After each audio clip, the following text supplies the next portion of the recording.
इस वक्त हमारे साथ प्रदेश बीजेपी अध्यक्ष मध्य प्रदेश के वीडी शर्मा जी सीधे जुड़ रहे हैं। चलिए सीधे रुक करता हूं मैं। बहुत स्वागत करते हैं वीडी शर्मा जी।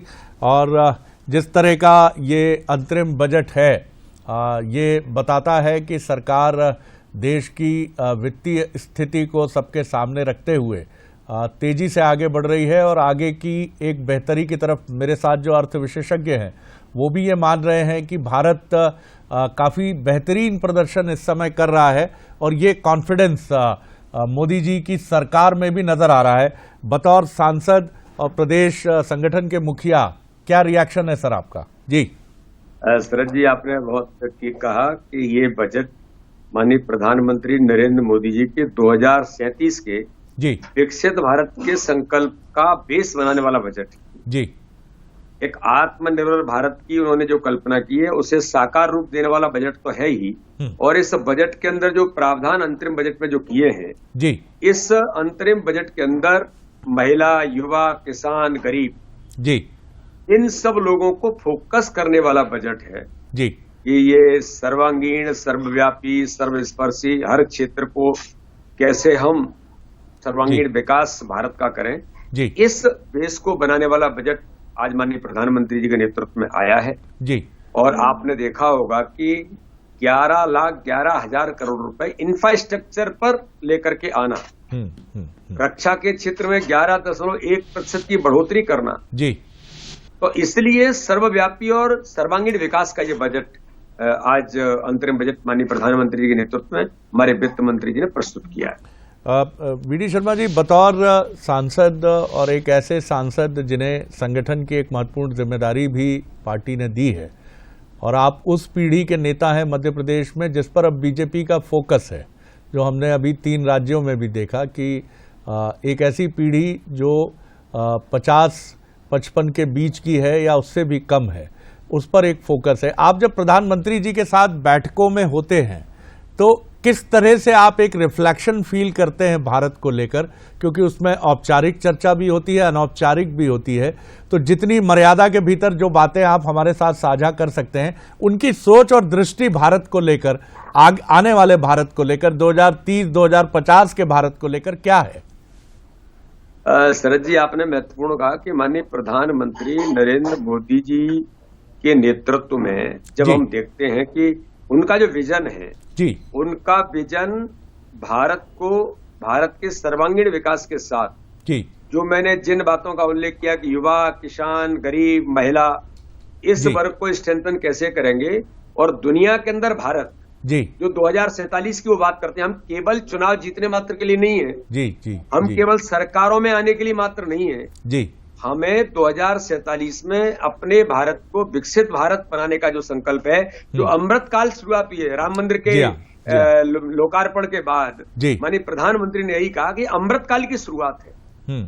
तो ये उनका विजन इस प्रकार का, मुझे लगता है कि जो नेता सोचते हैं उससे 100 साल आगे प्रधानमंत्री जी का आगे का विजन होता है। इसलिए इस बजट के अंदर भी जी अब आप देखेंगे कि 2 करोड़ लोगों को प्रधानमंत्री आवास, 3 करोड़ लखपति दीदी यानी स्व सहायता समूह के माध्यम से हमारी बहनों को महिला सशक्तिकरण केवल नारा नहीं है, उसे सशक्त बनाने के लिए 3 करोड़ महिलाओं को लखपति दीदी बनाएंगे। आशा वर्कर और आंगनवाड़ी वर्कर को 5 लाख रुपए का फ्री में इलाज कराने का अधिकार आयुष्मान योजना में उन्हें जोड़ना जी। तो इसलिए हर वर्ग को, हर समाज को, हर क्षेत्र को कैसे स्ट्रेंथन करते हैं, ये माननीय प्रधानमंत्री जी की सोच।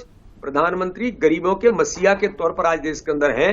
80 करोड़ परिवारों को 5 किलो अनाज जो कोरोना काल से शुरू किया था आज तक 5 साल आगे तक उसे योजना को लागू करते हुए प्रधानमंत्री जी का संकल्प है कि कोई गरीब भारत के अंदर भूखा नहीं रह सकता जी। तो एक गरीब का बेटा आज इस प्रकार के बजट को उनके नेतृत्व में आता है जो हर गरीब को सशक्त और सक्षम बनाता है। जी जी।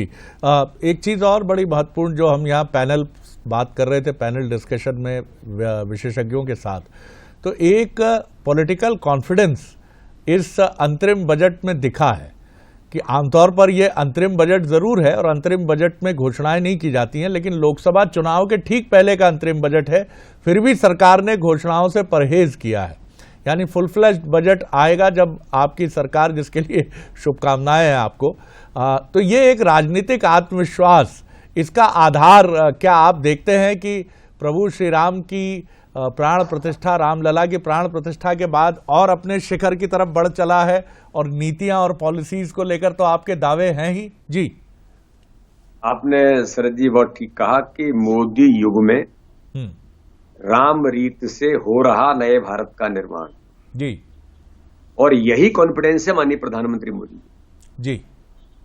माननीय प्रधानमंत्री मोदी जी ने रामलला की प्राण प्रतिष्ठा के साथ जी हर गरीब के जीवन को बदलने का अभियान, जी, हर गरीब को सशक्त और संबल बनाने का काम, जी, ये जो माननीय प्रधानमंत्री जी ने किया है, यही हमारी ताकत है। हमारे प्रधानमंत्री ने दुनिया के अंदर भारत के मान और सम्मान के साथ भारत की संस्कृति को दुनिया में जो स्थापित किया, चाहे वो अंतर्राष्ट्रीय योगा डे होगा या रामलला की प्राण प्रतिष्ठा में दुनिया खड़ी हो गई, केवल भारत नहीं दुनिया खड़ी हो गई, और दुनिया ने इस बात का अपने आप के अंदर अनुभव किया कि भारत के अंदर ये नव भारत का नवोत्कर्ष है। तो ये मुझे ऐसा लगता है कि यही कॉन्फिडेंस है जो ये कह सकते हैं। हमारे वित्त मंत्री ने कहा कि आगामी बजट में बाकी चीजें जुलाई के अंदर आएंगी। तो ये कॉन्फिडेंस है अपने काम का, कॉन्फिडेंस है अपने गरीबों के लिए काम करने का। यही भारत के प्रधानमंत्री नरेंद्र मोदी है। मोदी है तो मुमकिन है, और इसलिए मुझे ऐसा लगता है कि मध्य प्रदेश में हमने कहा कि मोदी जी के मन में मध्य प्रदेश है, तो अब मध्य प्रदेश के मन में मोदी है। हर बूथ पर आज मोदी बूथ बनेगा, और भारतीय जनता पार्टी इस चुनाव में भी 29 सीटें जीतेगी। ये बिल्कुल आपने ठीक कहा कि इसी बात का कॉन्फिडेंस मोदी जी के नेतृत्व में हम सब लोगों को भी है। एक और चीज जो हम देख रहे हैं वीडी शर्मा जी की, लगातार मध्य प्रदेश और बीजेपी शासित राज्यों को एक साफ केंद्र सरकार का बहुत ही, आप मोदी जी की तरफ से, जेपी नड्डा जी की तरफ से, अमित शाह जी की तरफ से एक परामर्श ये है कि नीट एंड क्लीन रहिए।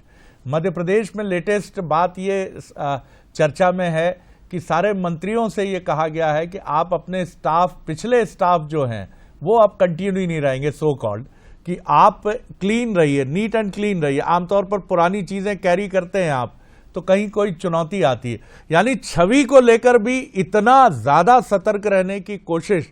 और ये खासतौर से तीनों राज्यों में इस तरह की बात मानी जा रही है कि कहा गया है कि छवि को लेकर कोई समझौता नहीं। जी, आपने बिल्कुल सही कहा शरद जी। माननीय प्रधानमंत्री नरेंद्र मोदी जी के नेतृत्व में भारत की राजनीति का कल्चर बदल गया है। एक तो वर्क कल्चर शुरू हो गया जी, काम के आधार पर हमें आगे बढ़ना है। और जो आपने कहा कि हर व्यक्ति को, चाहे वो मिनिस्टर होगा या पदाधिकारी होगा, कोई भी होगा, स्वच्छता की राजनीति हमें कैसे, केवल बोलना नहीं है, दिखावा नहीं करना है, कैसे हम कर सकते हैं जी। ये प्रयास माननीय प्रधानमंत्री जी ने हम सब लोगों को, मैं तो चूंकि प्रत्यक्ष तौर पर जब भी ये भूमिका रहती है तो माननीय प्रधानमंत्री जी का पाथेय हमें जब मिलता है तो हमें लगता है कि माननीय प्रधानमंत्री जी कहते हैं, मैं वही कहता हूं, जो नहीं करना है वो मैं नहीं करता हूं जी। और इसलिए मुझे मेरा आत्मबल है कि मैं आपसे इस बात को कह सकता हूं कि मैं जिन कामों को नहीं करने के लिए कह रहा हूं उन चीजों को मैं नहीं करता जी। तो इसलिए भारत के प्रधानमंत्री जी ने भारत की राजनीति का कल्चर बदल दिया। और इस दिशा में मुझे ऐसा लगता है कि हमारा मध्य प्रदेश के अंदर अभी हम नई सरकार बनी है, तो नई सरकार में अभी हमारा मंत्रियों का एक प्रशिक्षण भी इसी बात को लेकर के जी, गुड गवर्नेंस केवल शब्द नहीं है, गुड गवर्नेंस को कैसे जी, गुड गवर्नेंस केवल शब्द नहीं है।